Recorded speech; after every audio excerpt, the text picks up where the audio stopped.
Selamat pagi anak-anak, salam sehat semua. Hari ini Ibu membuat video pembelajaran mengenai materi vektor. Kemarin kita sudah belajar mengenai vektor di bidang atau di ruang 2. Sebelumnya Anda juga sudah mengerjakan soal-soal mengenai vektor posisi dan vektor satuan. Nah, ini ada materi tambahan yang akan Ibu sampaikan. Semoga ini bermanfaat buat kalian nanti pada saat Anda mengerjakan tugas-tugas dari Ibu. Kita akan belajar yaitu bagaimana menyatakan vektor posisi dan vektor satuan dari titik-titik yang sudah diketahui. Jadi kali ini kita mengerjakan vektor tidak usah harus pada bidang kartesius atau menggunakan buku kotak-kotak yang biasanya kalian kerjakan. Jadi kita akan langsung mengerjakan tanpa harus menggambar vektor di bidang kartesius atau di buku kotak-kotak. Nah, contohnya seperti ini ya. Diketahui ada titik A 5,2 dan titik B min 1,10. Jadi kamu tidak usah menggambar di mana posisi letak titik A dan letak titik B. Nah, ditanyakannya adalah garis A ke B ya. Nah, biasanya dinyatakan dengan garis panah dari A ke B. Nah, kalau seperti ini itu berarti pangkalnya di A, ujungnya di B ya. Atau kalau tertulis A-nya di depan berarti memang ini jadi pangkal ya. Yang B di belakang berarti dia jadi ujung. Nah, panjang ruas garis AB ini dinyatakan dengan suatu vektor. Nah, Ibu kasih nama vektor P. Nah, bagaimana menyatakan vektor P-nya ini? Kalau diketahui dua titik A dan titik B. Setelah itu, baru kita akan menentukan vektor satuan dari vektor P tersebut. Nah, bagaimana cara menjawabnya?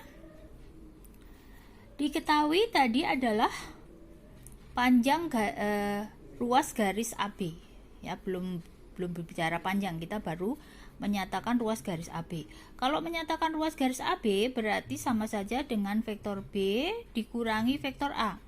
Vektor B itu apa sih? Nah, vektor B itu adalah dari titik pangkal sampai titik B. Nah, kalau dari titik pangkal 0,0 sampai titik B min 1,10, maka vektor B-nya itu adalah min 1 kurangi 0 ya, harusnya min 1 itu X-nya.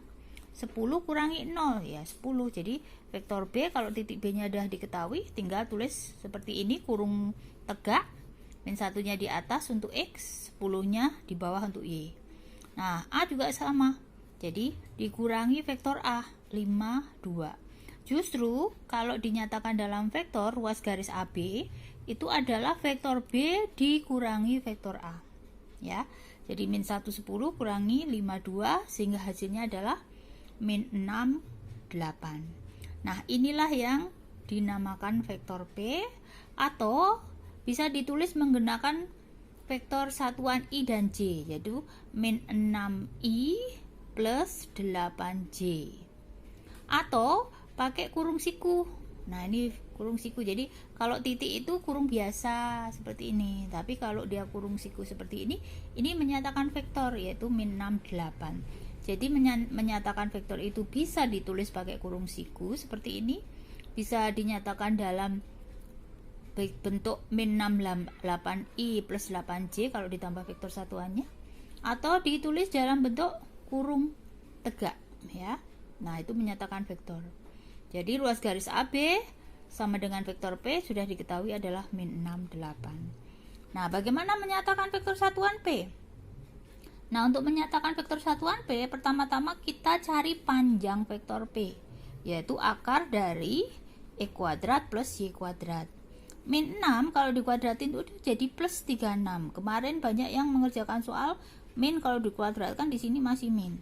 Hati-hati, min dikuadratin itu artinya min kali min jadi plus. Jadi 36, 8 dikuadratin 64, sehingga hasilnya akar dari 36 tambah 64, 100. Akar 100 bisa dihitung sama dengan 10. Kalau nggak bisa dihitung gimana, Bu? Ya nggak usah dicari, misalnya akar 51 misalnya. Ya udah, akar 51. Ini kebetulan bisa dihitung, jadi dihitung akar 110. Sehingga menyatakan vektor satuan P adalah rumusnya adalah 1 per panjang P dikali vektor P. Sehingga hasilnya 1/10 dikali min 68.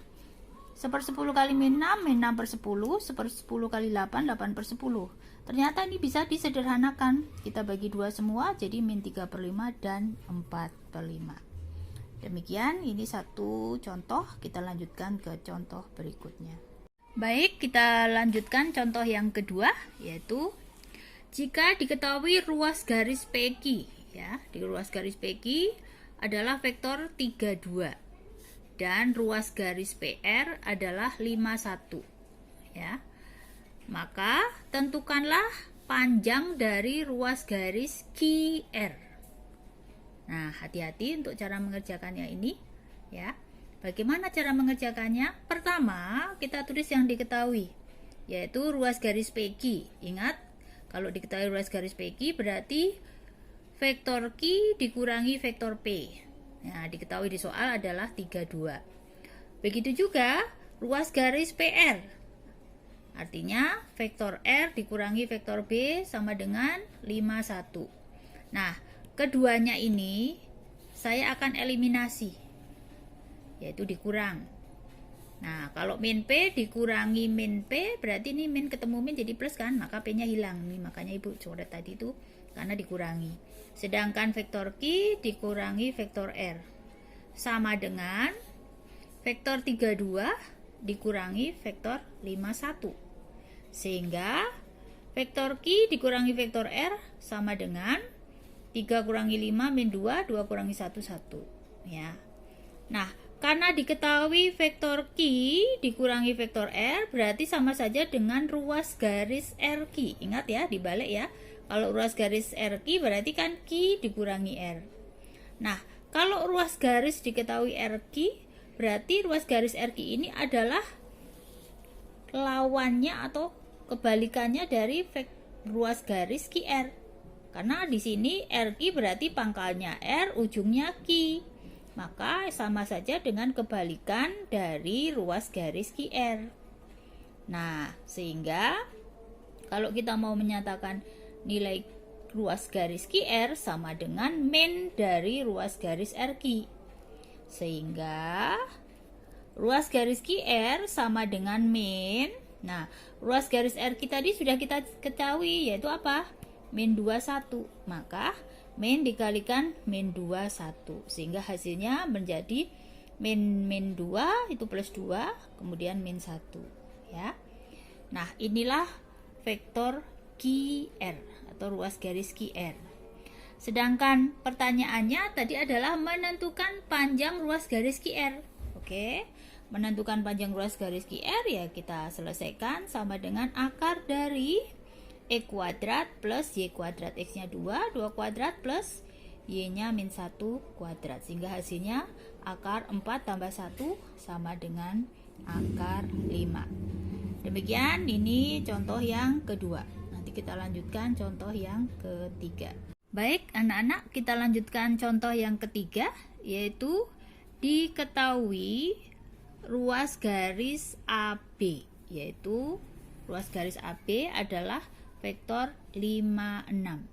Nah, kemudian diketahui ruas garis AC, yaitu vektor 7, 4. Terus diketahui titik B, yaitu titik B-nya adalah 2,1. Pertanyaannya adalah tentukanlah vektor posisi dari titik C. Artinya vektor posisi dari titik C itu nanti dari titik 0,0 sampai titik C itu tentukanlah vektornya. Oke? Nah, bagaimana cara menjawabnya? Pertama, kalau diketahui titik B 2,1, apabila kita nyatakan dalam vektor P, masih ingat dalam nyatakan dalam vektor B, maka kita tulis dalam bentuk kurung tegak, yaitu 21. Ingat ya, beda ya, kalau ini namanya vektor, sedangkan ini namanya titik. Oke? Atau bisa juga menuliskannya dalam kurung siku. Nah, ini adalah vektor B. Kalau ini titik B. Nah, di soal diketahui adalah ruas garis AB. Artinya ruas garis AB ini dinyatakan dalam vektor menjadi vektor B dikurangi vektor A, yaitu 5, 6 diketahui di soal. Nah, vektor B diketahui adalah 21 dikurangi vektor A. Vektor A belum diketahui, tulis aja min A sama dengan 56. Nah, sehingga kalau kita mau mencari vektor A, ya 56-nya pindah ruas kiri. Ya, jadi ini dari plus pindah jadi min. Jadi 21 dikurangi 56 sama dengan vektor A. Ketemulah vektor A, yaitu 2 kurangi 5 min 3, 1 kurangi 6 min 5. Inilah vektor A. Nah, setelah itu diketahui di soal lagi, yaitu apa? Ruas garis AC diwakili oleh vektor 74. Ruas garis AC adalah vektor C dikurangi vektor A, sama dengan 74 diketahui. Vektor C belum diketahui, sedangkan vektor A barusan kita dapat, yaitu min 3 min 5. Sama dengan 74. Maka untuk mencari vektor C adalah vektor 74. Nah, ini vektor min 3 min 5 pindah ruas dari min jadi plus. Jadi 74 ditambah min 3 min 5. 7 ditambah min 3 4. 4 ditambah min 5 min 1. Nah, inilah vektor dari titik C. Nah, demikian soal-soal latihan contoh-contoh soal mengenai vektor posisi dan vektor satuan. Nanti kalian melanjutkan dengan mengerjakan soal-soal yang telah Ibu kirim di folder penugasan. Selamat belajar.